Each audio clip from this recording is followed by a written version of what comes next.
Green Chardham यात्रा की होगी शुरुआत। तीर्थ यात्री पुरखों की याद में लगाएंगे पौधे।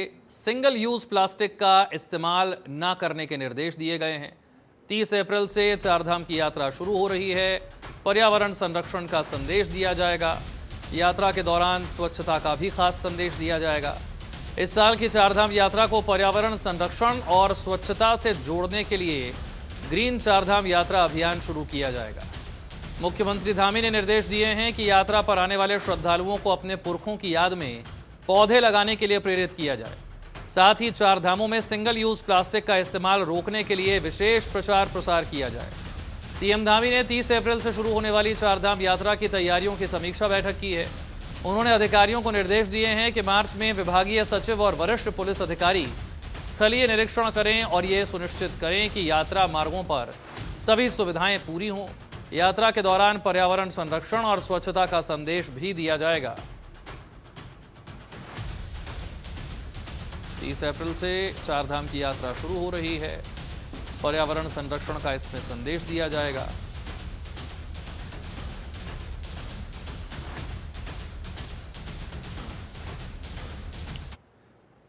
देहरादून के नगर निगम परिसर में होली से पहले होली अभिनंदन कार्यक्रम आयोजित किया गया। इस दौरान सीएम पुष्कर सिंह धामी ने कार्यक्रम में प्रतिभाग किया।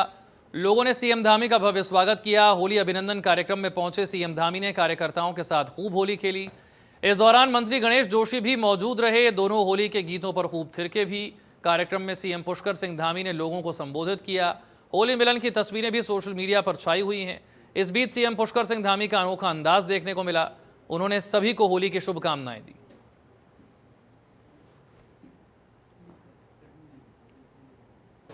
मैं नगर निगम द्वारा आयोजित इस शानदार होली मिलन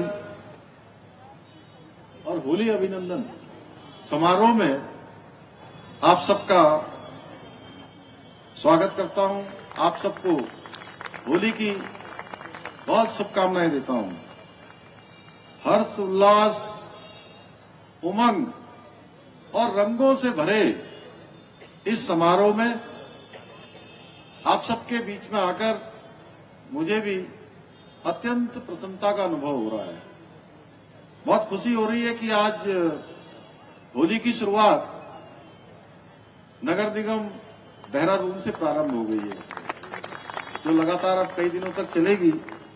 भाइयों बहनों, होली का पर्व जहां एक और समाज में जो हमारी सांस्कृतिक एकता है उसको और अधिक प्रगाढ़ करता है, उसको और अधिक मजबूती प्रदान करता है। और साथ में हम सब जब रंगों के इस त्योहार में मिलते हैं तो समरसता की भावना को भी और मजबूती प्रदान होती है।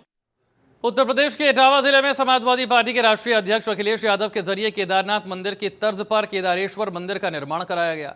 इस मंदिर के निर्माण को लेकर उत्तराखंड में विरोध के स्वर उठने लगे हैं। साधु संतों और अलग अलग धार्मिक संगठनों से जुड़े हुए लोगों ने सीएम धामी को पत्र लिखकर आपत्ति दर्ज कराई है। उनका कहना है कि केदारनाथ भगवान का स्वरूप और नाम किसी अन्य स्थान पर दोहराया नहीं जाना चाहिए, क्योंकि इससे धार्मिक भावनाओं को ठेस पहुंचती है। सीएम धामी का इस विवाद को लेकर बड़ा बयान आया। सीएम ने कहा कि उन्हें इस मामले से जुड़े हुए कई पत्र मिले हैं। संबंधित प्रदेश को इस विषय में पत्र भेज दिया गया है। उत्तर प्रदेश सरकार से निवेदन किया गया है कि इस मामले पर संज्ञान लें।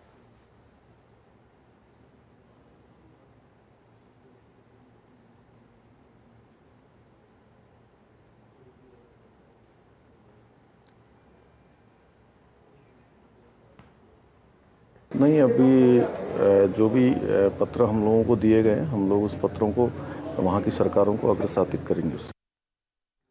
जाफर एक्सप्रेस के हाईजैक का पहला वीडियो सामने आ गया है। बलूच लिबरेशन आर्मी ने ही इसे हाईजैक किया था। वीडियो में ट्रेन के चारों तरफ बलूच लिबरेशन आर्मी के लड़ाके नजर आते हैं। जाफर एक्सप्रेस में कई धमाके हुए, ये जानकारी भी सामने आई है। कल ही पाकिस्तान में एक ट्रेन को हाईजैक कर लिया गया था, जिसमें 450 से ज्यादा यात्री सवार थे। कई सैनिक थे, कई सैनिकों की जान चली गई थी, कई विद्रोही मार गिराए गए थे। लेकिन बलूच लिबरेशन आर्मी ने जिस ट्रेन को हाईजैक किया था, उस ट्रेन हाईजैक का पहला वीडियो अब सामने आ गया है। पटरियों को भी धमाके से उड़ा दिया गया था। उसके बाद ट्रेन को वहीं पर रोक लिया गया। ये तस्वीर बता रही है कि किस तरीके से इसमें धमाके हुए थे। यही वो ट्रेन है जिसे हाईजैक किया गया था। जाफर एक्सप्रेस इसका नाम है। बलूचिस्तान से ये ट्रेन रवाना होती है, लेकिन इसे बलूच लिबरेशन आर्मी के जो लड़ाके हैं हाईजैक कर लेते हैं, पटरियों पर धमाका करते हैं। ट्रेन आगे नहीं बढ़ पाती है क्योंकि पहाड़ी इलाका था, सो नेटवर्क में दिक्कत थी और ऐसे में जो मदद के लिए टीम पहुंचनी थी वो भी कनेक्ट नहीं कर पाती है। इनमें से कई सैनिक सवार थे जिनकी जान बलूच लिबरेशन आर्मी ने ले ली। कई बीएलए के लड़ाके भी मारे गए हैं इसमें। ये जाफर एक्सप्रेस है जिसे हाईजैक किया गया था। पहले धमाका किया गया पटरियों पर ताकि ट्रेन आगे ना बढ़ पाए और फिर ट्रेन को हाईजैक कर लिया गया। कई लोगों की जान इसमें गई है। ये पहला वीडियो बलूच लिबरेशन आर्मी के ट्रेन हाईजैक का सामने आया है।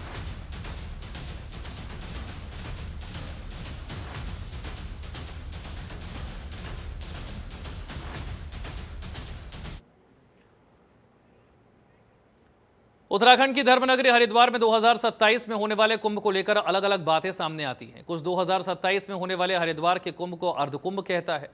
इस पर उत्तराखंड सरकार के शहरी विकास मंत्री प्रेमचंद अग्रवाल ने होने वाले 2027 में अर्धकुंभ मेले को कुंभ कहा है। मंत्री प्रेमचंद अग्रवाल ने कहा है कि सभी लोगों को बताया जा रहा है कि यह कुंभ है और अधिकारियों के साथ लगातार इसे लेकर बैठकें की जा रही हैं। हरिद्वार में होने वाला कुंभ भव्य होगा।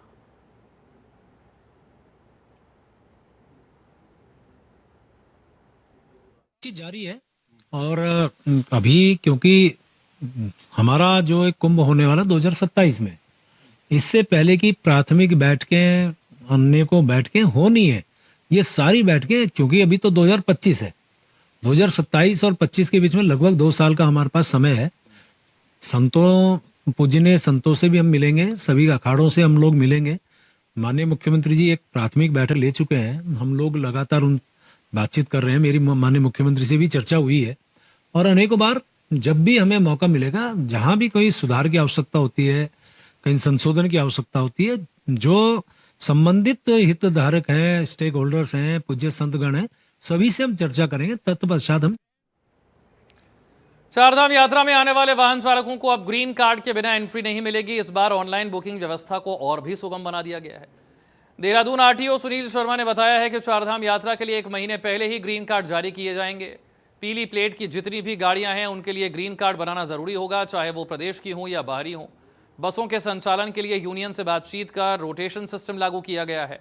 आरटीओ सुनील शर्मा ने बताया है कि ग्रीन कार्ड एक फिटनेस सर्टिफिकेट है, बिना फिटनेस के वाहन चालकों को ग्रीन कार्ड नहीं मिलेगा।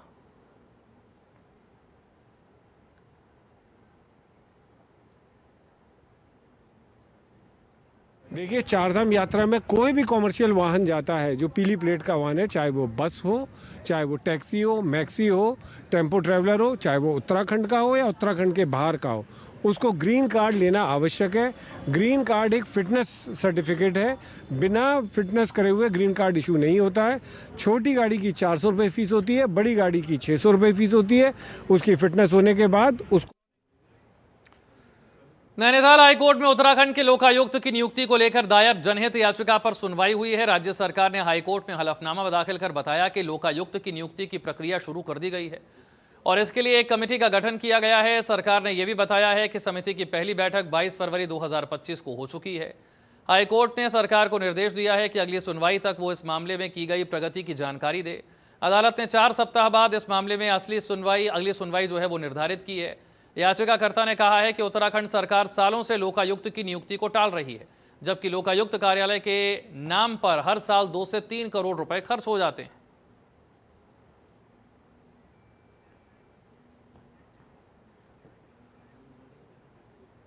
मौसम विज्ञान केंद्र देहरादून की तरफ से मौसम को लेकर नई अपडेट जारी हुई है, जिसमें बताया गया है कि आने वाले दिनों में मौसम में बदलाव देखने को मिल सकता है।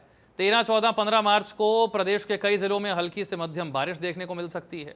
मौसम वैज्ञानिक डॉक्टर विक्रम सिंह ने बताया है कि इसमें अधिकांश गढ़वाल के जिले शामिल हैं, साथ ही कुमाऊं के भी कुछ जिले शामिल हैं। उन्होंने बताया है कि इस दौरान रेन थंडरस्टॉर्म एक्टिविटी की भी संभावना है।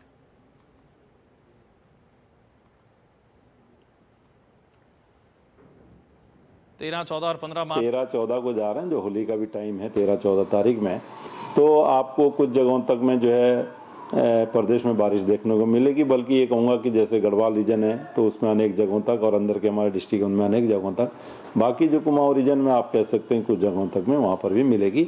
हल्की बारिश या बहुत हल्की बारिश इस तरह के ज़्यादा है। एक आध जगहों में मॉडरेट तक की रेन भी जो है वो मिल सकती है। तो 13, 14, 15 इस तरह की एक्टिविटी है। तो जो अभी तापमान थोड़े बढ़े हुए हैं 1-8 डिग्री, तो अभी 1-2 दिन में और आप देखेंगे कि उसमें बढ़ोतरी होगी। लेकिन जब बारिश की एक्टिविटी हो जाएगी तो फिर वापस जो है वो सामान्य के आसपास आ जाएंगे। तो मैं ये कहूँगा कि शुरू में भी मार्च के या फरवरी एंड में हमको एक अच्छी स्पेल मिली थी, उससे जो टेम्परेचर थोड़े बढ़ रहे थे तो वो भी ख़त्म हुआ, वो भी सामान्य के आसपास आ गए थे फिर उसके बाद से। और अभी भी तापमान देखें तो कुछ जगहों में बिल्कुल सामान्य के आसपास है। हाँ, कुछ स्टेशन है जहाँ पे कि थोड़ा 1 से 2 डिग्री तक जो है वो सामान्य से ऊपर है, 2 डिग्री तक के आसपास आप कह सकते हैं। 13, 14 विश्व पर्यटक स्थल औली एक बार फिर से पर्यटकों से गुलजार है। आपको बता दें कि यहीं हर दिन हजारों के आसपास पर्यटक औली की हसीन वादियों का दीदार करने के लिए पहुंच रहे हैं।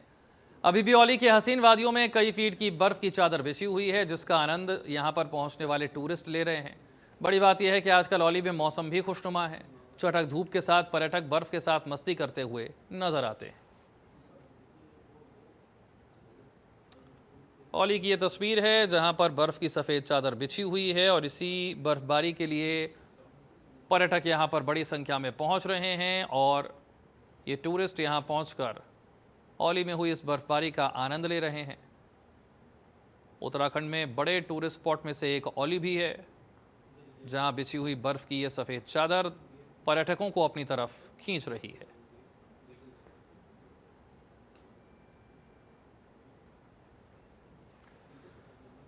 उत्तराखंड की सरकार अवैध मदरसों और मज़ारों के खिलाफ अपना अभियान तेज कर रही है और इसी के तहत हरिद्वार और कुछ अन्य इलाकों में कार्रवाई की गई है।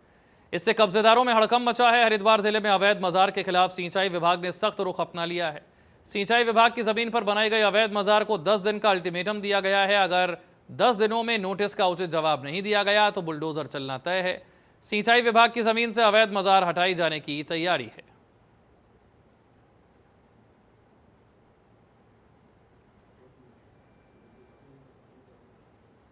देखिए, जैसे ही हमारे संज्ञान में आया था कि वहाँ पे एक अवैध मज़ार का निर्माण किया गया, जो कि सिंचाई विभाग की जगह पे बताई गई थी। इसके संबंध में हमारे द्वारा पुनर्वा सिंचाई, उत्तराखंड सिंचाई, यूपी सिंचाई तीनों को सूचित करा गया था। यूपी सिंचाई के द्वारा उस संबंध में वहाँ नोटिस भी दिया गया है और चिपका भी दिया गया है, जिसके अंदर 10 दिन का समय दिया गया है।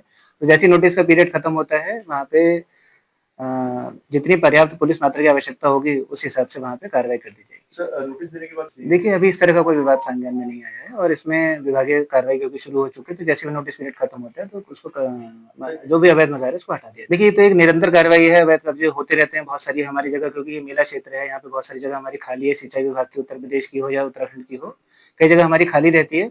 इस वजह से कई जगह झुग्गी झोपड़ियाँ बन जाती हैं, कुछ लोग अवैध अपनी संरचना बना लेते हैं, तो उसको जो हटाने का जो विधिवत कार्रवाई होती है, पर्याप्त नोटिस का पीरियड देने के बाद उसको हटाया जाता है। चारधाम यात्रा के लिए प्रशासन ने तैयारी कर ली है। चारधाम यात्रा के सुचारू संचालन के लिए हरिद्वार एआरटीओ प्रशासन ने तैयारियां तेज कर दी हैं। इस बार 10,000 से ज्यादा वाहनों के लिए ग्रीन कार्ड जारी करने का लक्ष्य रखा गया है, जिससे यात्री वाहनों की पार्किंग और हेल्प डेस्क व्यवस्था को बेहतर बनाया जा सके। अधिकारियों का कहना है कि ग्रीन कार्ड जारी करने में किसी प्रकार की परेशानी न हो, इसके लिए पूर्व योजना पर काम किया जा रहा है। 10,000 ग्रीन कार्ड हरिद्वार एआरटीओ जारी करेगा। बीते साल की तुलना में इस बार चारधाम यात्रा के दौरान अधिक वाहनों के पंजीकरण की संभावना है। इससे एआरटीओ प्रशासन पर अतिरिक्त दबाव रहेगा।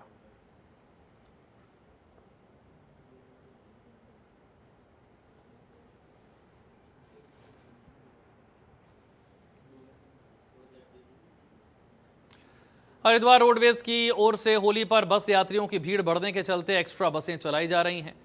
हरिद्वार के औद्योगिक क्षेत्र सिडकुल में दूसरे जिलों और दूसरे राज्यों के कई हजार कामगार नौकरी करते हैं। त्योहारों पर ये सभी अपने घरों को लौटते हैं, इसीलिए रोडवेज बसों और ट्रेनों में भीड़ भाड़ ज़्यादा होती है। हरिद्वार रोडवेज प्रशासन ज़्यादा भीड़ वाले रूटों पर अतिरिक्त बसें चला है। सभी ड्राइवर और कंडक्टरों की छुट्टियां रद्द कर दी गई हैं।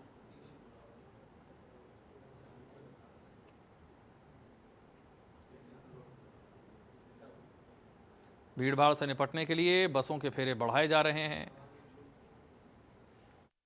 हमारे यहाँ 130 बसें हैं और ये अगर भीड़ बढ़ती है तो उनके अतिरिक्त फेरे लगाए जाएंगे।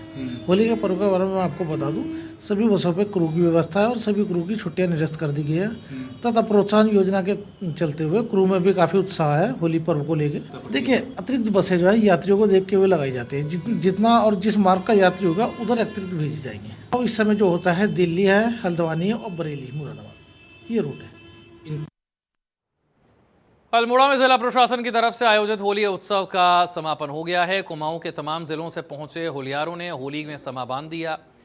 अबीर गुलाल, ढोल मंजीरों की थाप और होली के पारंपरिक गीतों ने माहौल को सराबोर कर दिया। होली के रंगों में डूबे कलाकारों और होलियारों ने अपनी प्रस्तुतियों से लोगों को झूमने पर मजबूर किया। लोगों ने भाईचारे का संदेश दिया।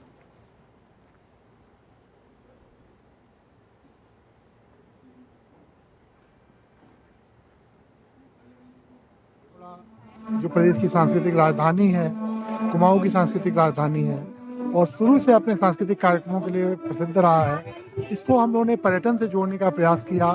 और जो अल्मोड़ा की ये प्रथा है, खड़ी होली, बैठकी होली, यहाँ एक सप्ताह पहले से घर घर में ये होली का कार्यक्रम शुरू हो जाता है। महिलाओं की होली होती है, स्वांग होता है और इसके अलावा यहाँ बागेश्वर, चंपावत, खटीमा, नैनीताल, पिथौरागढ़ सबकी टीमें आई हैं।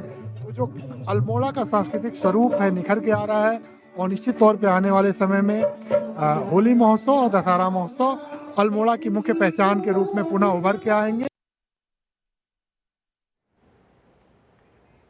समाज कल्याण विभाग ने एक नई पहल की शुरुआत की है। इस पहल के तहत विभाग के अंतर्गत सभी जिला मुख्यालय, छात्रावास, वृद्धाश्रम और विभाग के अन्य संस्थाओं की निगरानी सीसीटीवी कैमरे से की जा रही है। मामले की जानकारी समाज कल्याण निदेशक प्रकाश चंद्रा ने देते हुए कहा है कि मॉनिटरिंग के जरिए संस्थानों की दशा और दिशा जानने के लिए पहल की गई है, जहां पर छात्रावास में रह रहे छात्रों की जानकारी सीधे मुख्यालय से सीसीटीवी के माध्यम से देखी जा सकेगी। सीधे तौर पर छात्रों की समस्याओं से भी मुख्यालय रूबरू हो सकेगा। उन्होंने कहा है कि खासतौर पर सुरक्षा के लिहाज से ये महत्वपूर्ण कदम है। इन सभी की निगरानी 24 घंटे की जा रही है।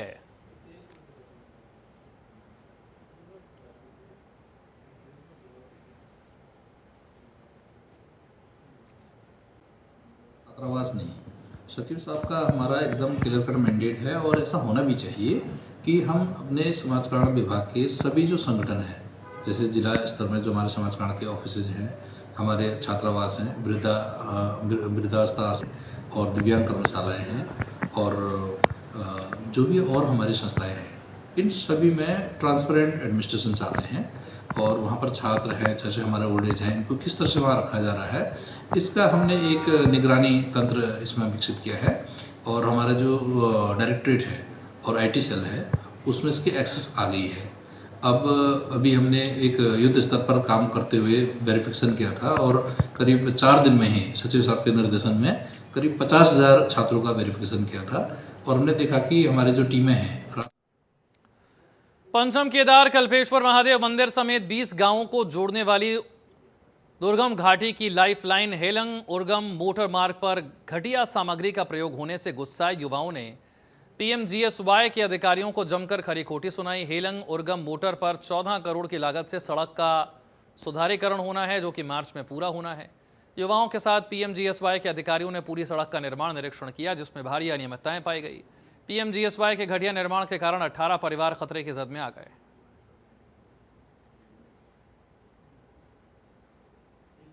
अठारह परिवार खतरे की जद में है। इसकी वजह से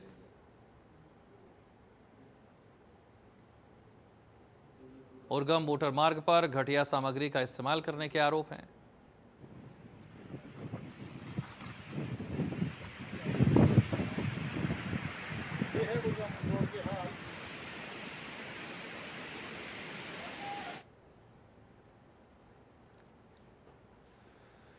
उत्तराखंड की राजधानी देहरादून में दिन दहाड़े तमंचे की नोक पर बदमाशों ने जनसेवा केंद्र लूट लिया। 3 बदमाश यहां से 3 लाख और एक मोबाइल फोन लूट कर फरार हो गए।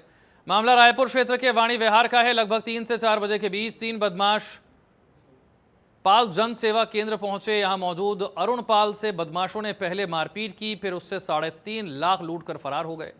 मौके पर पहुंचकर पुलिस ने पूरी घटना की जानकारी जुटाई। एसएसपी के निर्देश पर घटना का खुलासा करने के लिए टीमों का गठन जल्दी किया गया। जल्द ही घटना का खुलासा किया जाएगा।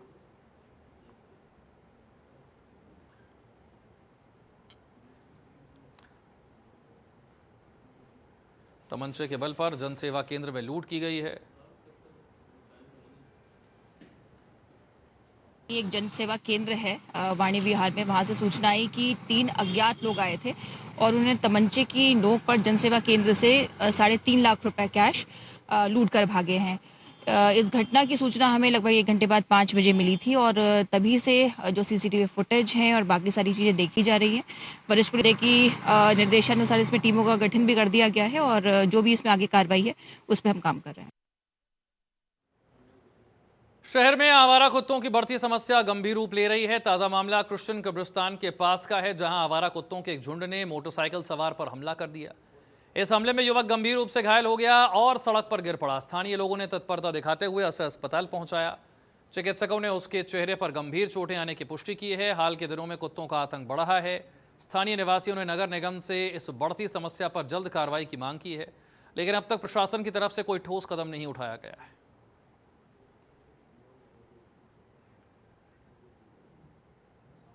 गणेश पुल से इधर को सैनिक कॉलोनी के ट्रेन ढलते हैं तो उल्टे हाथ पे ईसाइयों का मुर्दघाट पड़ता है। ये वहां की घटना है। ये दोनों जने मोटरसाइकिल पे आ रहे थे, अचानक 4-5 कुत्ते इनकी तरफ को लपकते हैं। ये बचने के लिए ब्रेक मारते हैं और धड़ाम, और हालत आपने देख ली है। और ये कोई पहला इंसिडेंट नहीं है, ऐसे लगभग 20 हो चुके। कई मुद्दे मैं उठा चुका। पूर्व मेयर गौरव गोयल और अपना MNA, इनके अगेंस्ट भी मैंने विधायक समेत FIR की वो दी थी, थाने में तहरीर दी थी कि कुत्तों को कुछ कराओ, कोई हल नहीं निकला। एक गरीब आदमी आपके सामने क्या कमाने खाने जा रहा था। मैं सिर्फ आपके माध्यम से ये पूछना चाहूंगा, ये कुत्ता प्रवृत्ति के कुत्ता पालने वाले जो ये इनकी चोट का खर्चा उठाना है।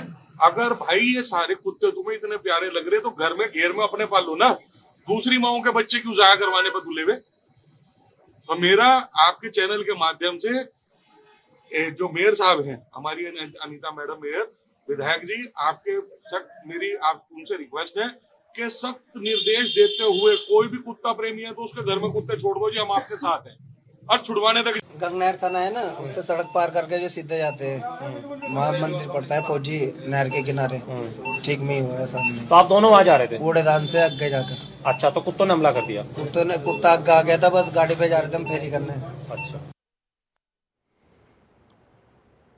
आए दिन हरिद्वार में जंगली जानवरों की धमक देखने को मिलती रहती है। हरिद्वार के अलग अलग क्षेत्रों में हाथी का आतंक जारी है। रोजाना रिहायशी इलाकों में जंगल से हाथी आता है। सीसीटीवी में रिकॉर्ड वीडियो में साफ दिखता है कि हाथी कॉलोनी में खड़ी बाइक को कैसे जमीन पर गिराता है। दूसरे वीडियो में कुछ बच्चे लापरवाही दिखाते हुए हाथी के पीछे भागते नजर आते हैं। अचानक हाथी बच्चों की ओर पलटकर दौड़ने लगता है, जिससे एक बड़ी दुर्घटना होते होते टल जाती है। स्थानीय प्रशासन और वन विभाग ने लोगों से सतर्क रहने और हाथियों से दूरी बनाए रखने की अपील की है।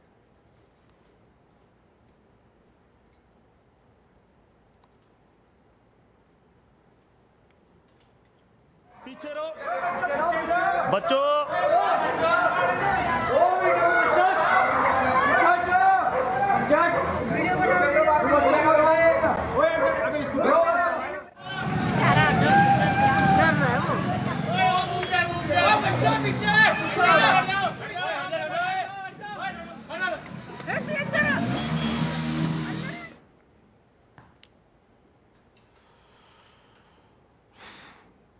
इस खबर के साथ इस बुलेटिन में इतना ही। नमस्कार।